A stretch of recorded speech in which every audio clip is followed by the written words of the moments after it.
Hello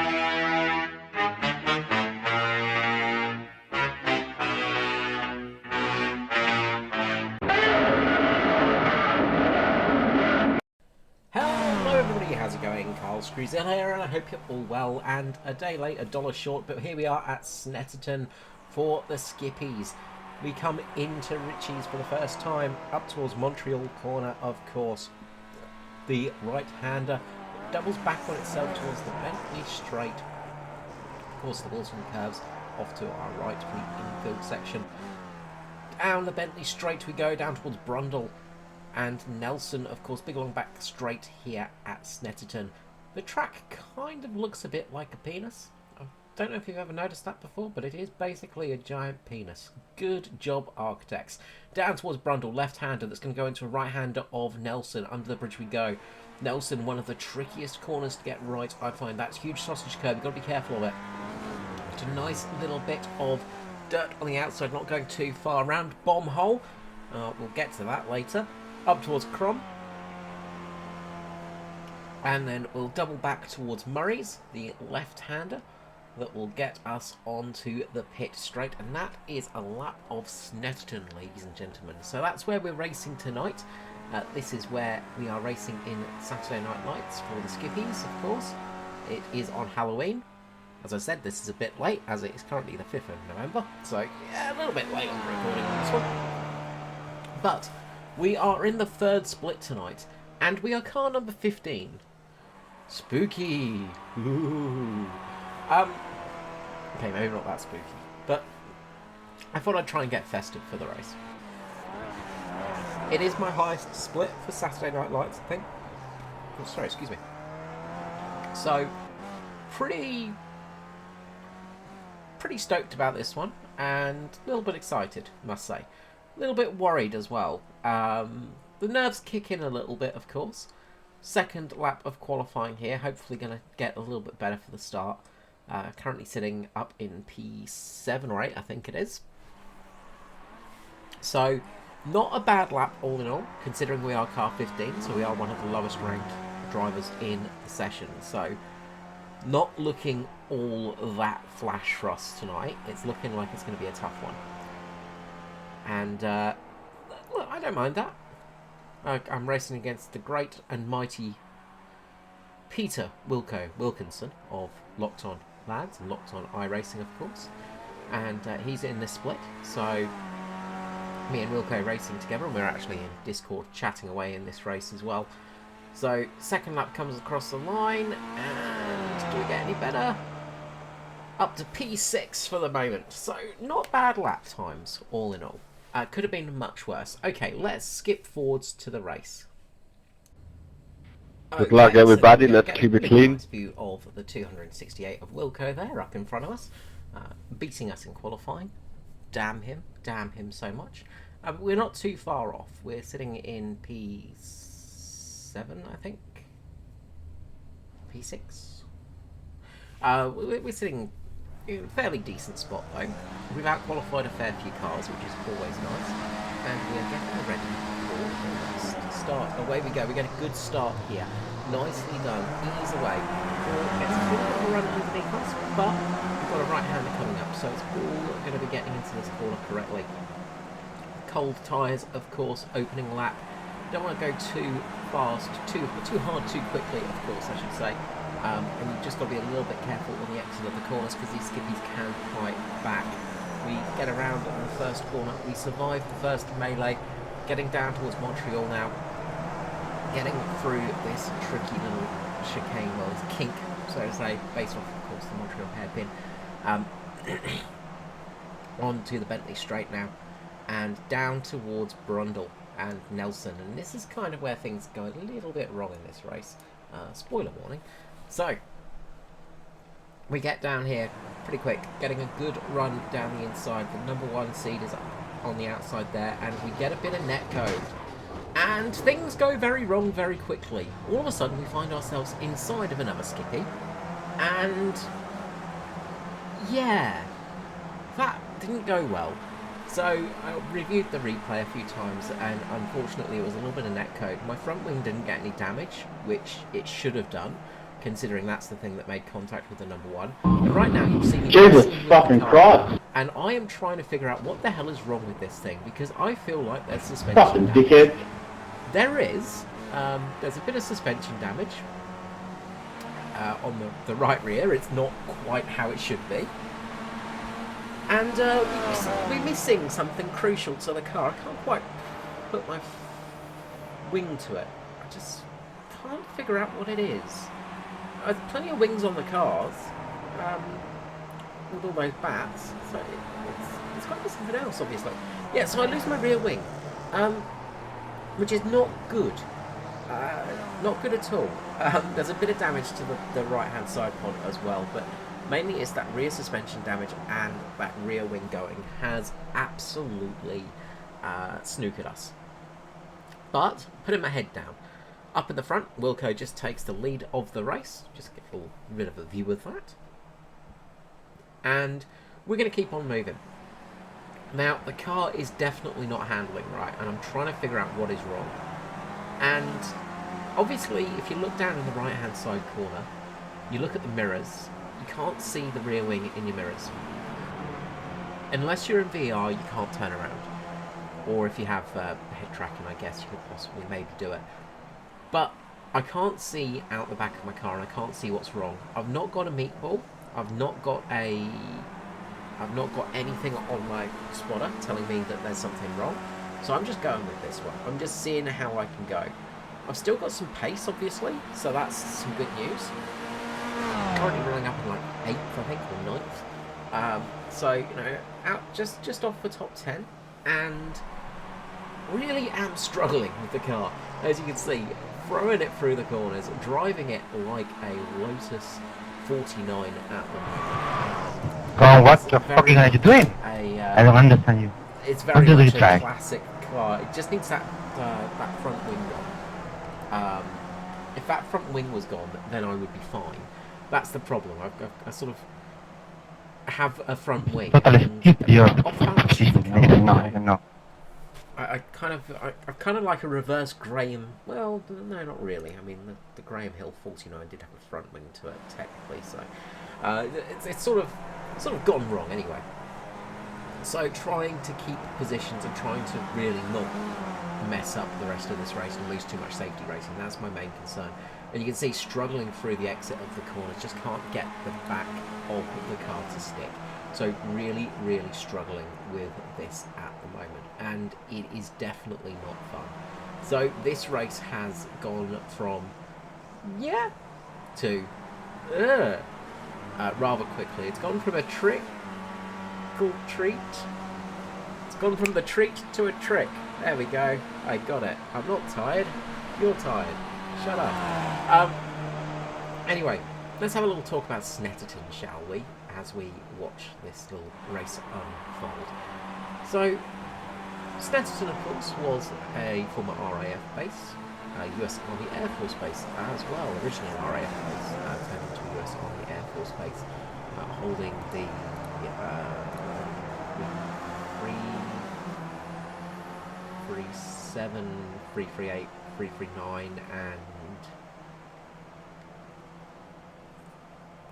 4 something. Oh, what are they? They went into a test flight squadron. 412?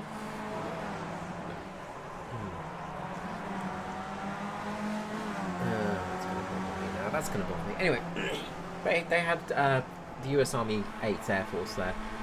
Originally they had the 380-somethings medium bomber group, which would have been the B-26 Marauders back in that time, before they moved, and that would have been around the mid-500s, so 553 Squadron, I think. Yeah, okay, so, yeah, before they moved closer to the coast, I think they moved down to the area.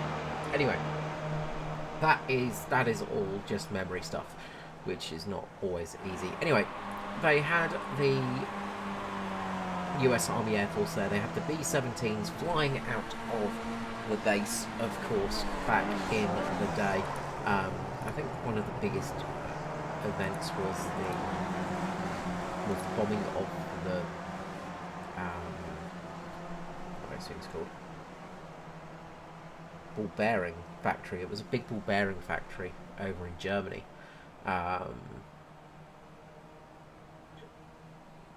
One of the big ball bearing factories, and basically they managed to disrupt the German war effort. We lose the rear end here going into Brundle, managed to save it just that little bit, and just side by side right here, it's really tricky. So the car does not want to work right now. Missing that rear wing is really hurting us an enormous amount, and it is killing my race right now. I just want to try and get to the end. I did think about coming into pit lane to get a quick repair, see if I can get a repair done, see what I can do. But I decided it was best to just keep out there and plug away on the giant penis track that is the Snetterton 200. So, yeah, this race was a bit of a painful one all in all. As I said, there was a couple of mistakes, and their mistakes, I own up to them, but I think not having any rear downforce did not help in that respect. But driving a damaged car is a skill all in its own, and it is something that I struggle with a little bit because I haven't had enough time behind the Skippy wheel to really get used to that. So that's one of those things that I need to work on. But I was pretty happy with my pace, in all honesty. I wasn't that far off the speed of some of the others, and that's without a rear wing. So I was quite chuffed with that, in all honesty. So one of the interesting parts of Snetterton, as we come through Brundle and Nelson right here, is this corner here, the bomb hole. Now, this one will interest you a lot, because you'd think being an XRA, well, an ex-Air Force base, the bomb hole would be where a bomb had hit or had gone off. Of course, that's not the case. When the track was originally opened back in the 60s, 50s with the Astons, it was an Aston Martin test track. It's the DB2, I think, back in the day. The flat was a billiard smooth racetrack there because it was a US Army Air Force base. So it was absolutely as smooth as anything. So they decided to add a little bit of flavour to the bomb hole corner, or that section of the track. It wasn't called the bomb hole back then, it was just the corner. There was I think there was a little bit of a bump in the area from where the runways met, because it was the interjoining of the two runways on that corner. So they decided to make a bit of a dig. So they dug out the corner and made a banking section to it. So you'll see it coming through now. So as we go through Nelson, we'll come up towards the bomb hole now, and you'll see it dips down, and so it gives you a nice way of turning in. You can carry a lot of speed through there because it's a cambered corner and it has that bit of a dip to it. Anyway, folklore has it that the bike riders of the time nicknamed the corner the bumhole. It was the bumhole corner, or the sinkhole corner, because it used to get flooded a lot and it used to have a lot of pretty cruddy water in there as well. So it gained the fond nickname of the bumhole. Now, unfortunately, motorbike commentator of the time, Norman Greenway, couldn't really say that on BBC broadcast. Broadcasting bumhole over the radio would probably leave you in some hot, sticky water, as we just managed to fly by the seat of our pants across the gravel there and keep the car in bounds. So, Norman Greenway on the BBC radio, of course, talking over the race. And here we have Willie going down the straight right now. He's going towards Brundle Corner. He's heading in there, heading around Brundle into Nelson. He goes, sitting behind the rest of the pack. Will he be able to catch up with the damage he's got today? Does not look like it, but he is still struggling on. Under the bridge he goes, through Brundle. Around Nelson he goes, dropping the car down the gills, up towards the bomb hole corner. It is the bomb hole corner, of course, named after when the track got hit by a bomb. Absolutely saved his bacon by calling it a bomb hole corner. As you can tell, it's quite hard to say quickly. So ever since then, it was called the Bomb Hole. Bomb, B-O-M-B, hole, not bum, bomb. A bit like bomb. So yes, it gained the name the Bomb Hole. There are, of course, those that say that there's the myth that it was, of course, where a bomb landed, but there were no attacks on Snetterton Heath Airfield. It never got bombed by the Luftwaffe back in the day, mainly because the Luftwaffe was basically done by then when the airfield was pretty much constructed. Once RAF Snetterton Heath had been pretty much made, the German Air Force was pretty much done and dusted. There wasn't much left unless you went over Germany. So it never got bombed, and no, a B-17's bomb did not go off in that section, causing a big crater to form, and meaning that there was a bomb hole in the track. Lose the car a little bit there. Again, this thing is getting really tricky to drive right now. Really struggling around Snetterton as we stand. Of course, Snetterton, one of the great tracks of Britain. It's a classic track, of course, up in that's up in Norfolk, isn't it? Yes, Norfolk. Up towards Norfolk area. It's not as good as Thruxton, of course. We need Thruxton. I need to talk about Thruxton. One day I will talk about Thruxton, and you'll all regret me talking about Thruxton, because it means I'm going to have to talk about Nigel Mansell. Which is just a depressing subject. I love Nigel so much, but he is the world's most depressing man. But he does have an amazing moustache. But yes, I look forward to talking about my experience with Nigel Mansell at Thruxton one day. That's definitely something on the list of things to do. So the race goes on. We're sitting back in, I think, 13th place at the moment. We're fairly down the pack. But we're keeping on the tail of this little fight that's going on. And my main goal here is just to keep the car straight, so when they make a mistake, I can capitalise on it. You have fucking cancer for a brain or some shit. Much else right now. I'm struggling way too much to try and overtake. As soon as I try and take an offline corner, if I try to go round the outside, really struggling. If I push too hard, really, really struggling. So can't really get much. Can't really get much out of the car right now, which is frustrating. And it's it's really frustrating when you're in a race and you've got damage on the first lap, especially if you don't know how bad the damage is. And going back to that subject, the damage on the car. So obviously a Skippy is not a Formula 1, but it is still an open wheeler with wings, and it does get downforce. Downforce is a huge aspect of this thing, and when you lose rear downforce, that back end skates around like a Formula Ford. It is very, very uncomfortable to drive, and I wasn't sure if it was suspension damage or if it was a wing damage. Now, as we get along the straight here, you'll see, if you look down towards my steering wheel, we get a lot of vibration. As we get up to the top speed here, right about now, the car starts vibrating a lot. We really start to struggle a little bit, and you'd feel that in the force feedback. Right about here, I'm starting to think, oh god, my back end is going to fall off.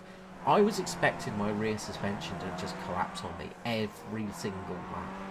And even in a sim, that gets in your head. If you're driving a real car and you know your suspension's going to collapse on you, you tend to pull over. When you're racing, you don't pull over because you're an idiot and you keep on racing, of course. And luckily, the worst thing that's going to happen to you in the sim is you're just going to, you know, break a finger or something when your force feedback wheel snaps your finger off. So you just carry on. And right here, that's what I'm doing. I'm just plugging away at the moment and just chipping away and just keeping on the back of this pack, watching this fight go on and trying not to lose another position. And that's my main goal. I don't want to lose too many more SR points as well. I want to keep my safety racing up and I want to have a good finish as well. And obviously, I mean, I wanted to beat Wilco, but that didn't happen, unfortunately. I'll have to jump in a NASCAR at some stage and show that boy how to drive properly, but that's a story for another day. Hey Wilco, if you're watching. So again, just keeping on, and as you can see, really catching on those guys in front of us. We've definitely got pace, and I think that's the most frustrating thing in a situation like this, is the fact I have pace, but I'm struggling so much. Now, Snetterton, I know it should be a track that I know very well. It's not. I've not raced much around Snetterton other than in, you know, Toka touring car. So, you know, it's a long, long time since I last raced at Snetterton. It's one of those tracks that's not...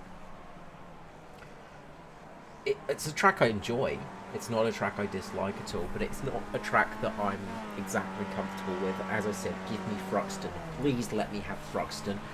Oh boy, I would love to have Thruxton in a Skippy. Give me Thruxton in a Skippy any day. That would be so much fun. Oh boy. Different story at Thruxton, I'd say. But I am struggling a bit, and did a couple of practice races. I think I got a P3 in one of them, so I got a fairly decent finish. I managed to get a podium out of the weekend, which was nice. And as I said, at the moment, I'm only racing really the one night a week. I'm just racing on Sundays for Sunday Night Lights. Obviously, head over to Top Split TV. Alex McKellar, fantastic bloke. And of course, Locked On iRacing. Check him out for all the information on races and all the cool stuff that's going on at the moment. Locked On Lads, Locked On iRacing. You can find them on Facebook and all your favourite podcasting apps. But Top Split TV on Twitch and YouTube. They show a highlight, well, they show a replay of the race, but they show the actual race on Twitch, and they obviously show the top split, which I'm obviously not in, because I'm not very good. But really, really cool to see, and the last lap of this race in top split, oh boy, that was one heck of a doozy. Really, really good racing. Julien Frey, one of the French drivers that races in the series, just, Jesus, that boy's good. It was really weird. We had Benny Simonson racing last week at Laguna Seca, and it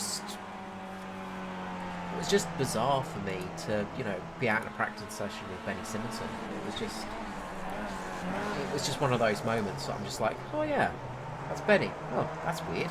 Yeah, Benny Simonson, of course, brother of Alan Simonson, who passed away a few years back after was a crash in Australia, I think. Was it? I'm thinking of the right driver now. No, that was Le Mans, sorry. What am I thinking?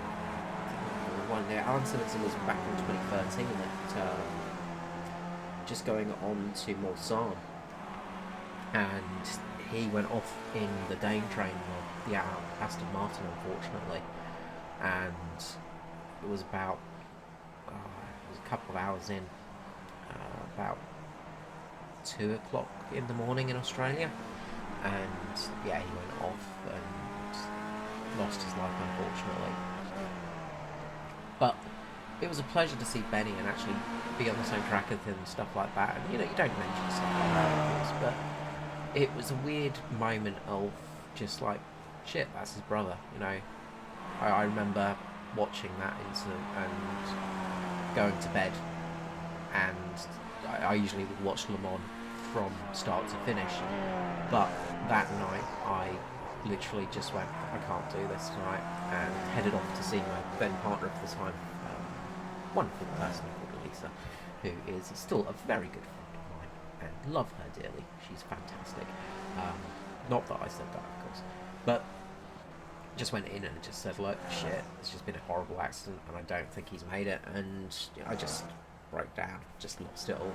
It was a tough couple of years because we had Wilson and yeah, I won't go into that stuff because that's just way too depressing. Weldon, of course, but it was a rough couple of years for motorsport. It was a really bad time in the early 2000s and late noughties of very, very cool people unfortunately losing their lives. But motorsport is dangerous, ladies and gentlemen. That's what it says on the ticket stubs, and whenever you get in a car for a race, that's the trouble you take. Take a bit too much corner there myself and get a little bit greedy and unfortunately loop the rear end. I'm absolutely kicking myself here, just on the last corner there. Just get a little bit too wide, and this has left me open to the number 8 now. So I'm going to drop down another position, and I'm just looking in my mirrors, just dreading this now, thinking, oh god, what an absolute drongo I am. So this race was it was just as I said, it wasn't my best example of racing, but I did get a lot out of it. And that's the thing is, even in a bad race, you have to look at the good points. And in this race, there were some good points. The fact I still had pace missing half my car, that's a good point. The fact that I was able to basically get this thing home, that's a good point. Obviously, if I didn't have those mistakes, I might have finished a little bit higher, but you just have to take what you take. And that's one of the big things on motorsport, is you learn from your mistakes. And my main goal now is to finish higher than 15th, because iRacing says I'm going to finish 15th. It's painted me as car number 15. I'm the 15th worst driver out there. So my goal now is to say, screw you iRacing, I'm better than that. I can finish higher than 15th. So that is the goal for this race.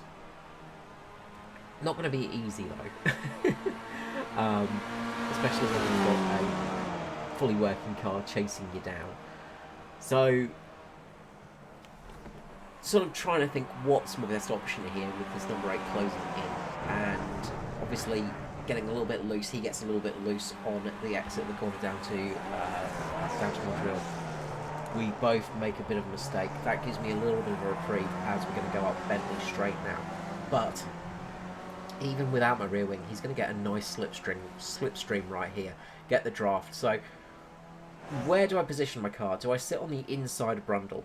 Do I take my normal line? Decide to take my normal line into Brundle here, because I can't afford to take that tighter line. I just don't have the grip. So, just keep an eye on the inside, and he just slips up there nice and easily. Not much you can do about it, unfortunately. I wanted to defend harder, but I just could not get that car in a position to do it, unfortunately. If I had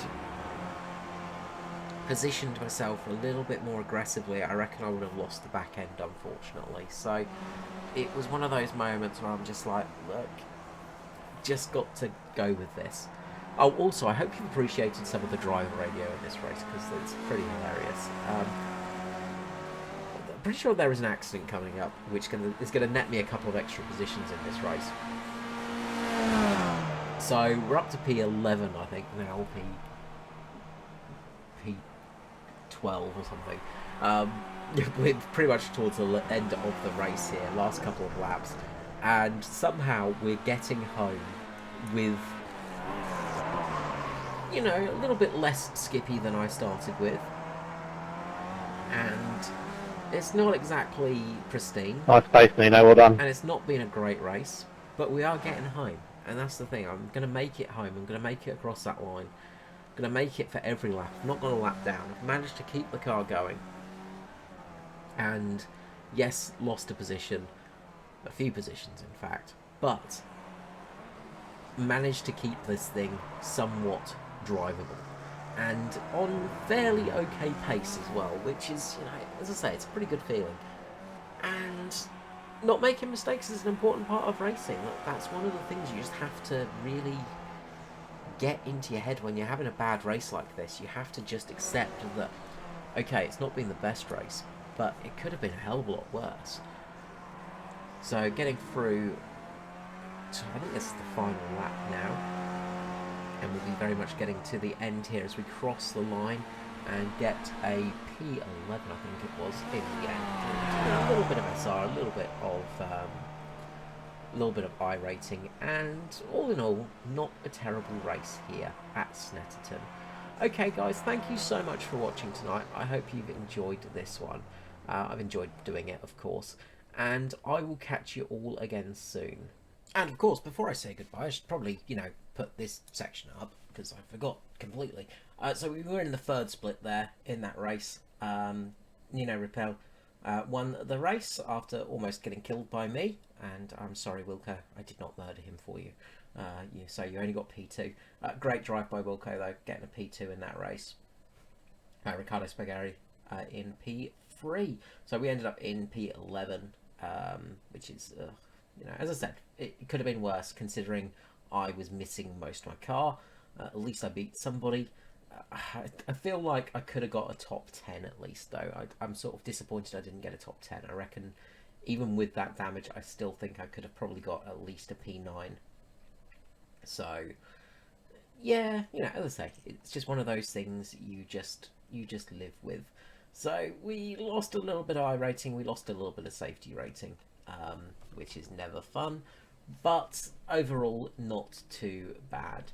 And strength of field 1500, so not a terrible strength of field as well. I was one of the lowest rated drivers as well, so that makes me feel relatively good. It's one of those things that you just go, well, I think actually I was the lowest rated driver. Yes, indeed, I was the lowest rated driver. I was 15 out of 15. So yes, I was the lowest rated driver. So not much expectation from me there. Just 100 shy of the next couple of guys, I think. So, it's sort of, that was car 14, 138. Yeah, fair amount away. So, a little bit down from those guys. And look, it's one of those things just got to work on a little bit. So, trying to actually get the not the A license, the B license, I think.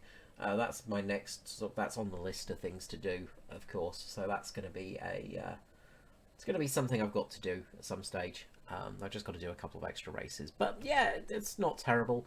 I rating still above 1200, so that's good news. Hopefully I'll be able to build it to at least, I want to get to 1500.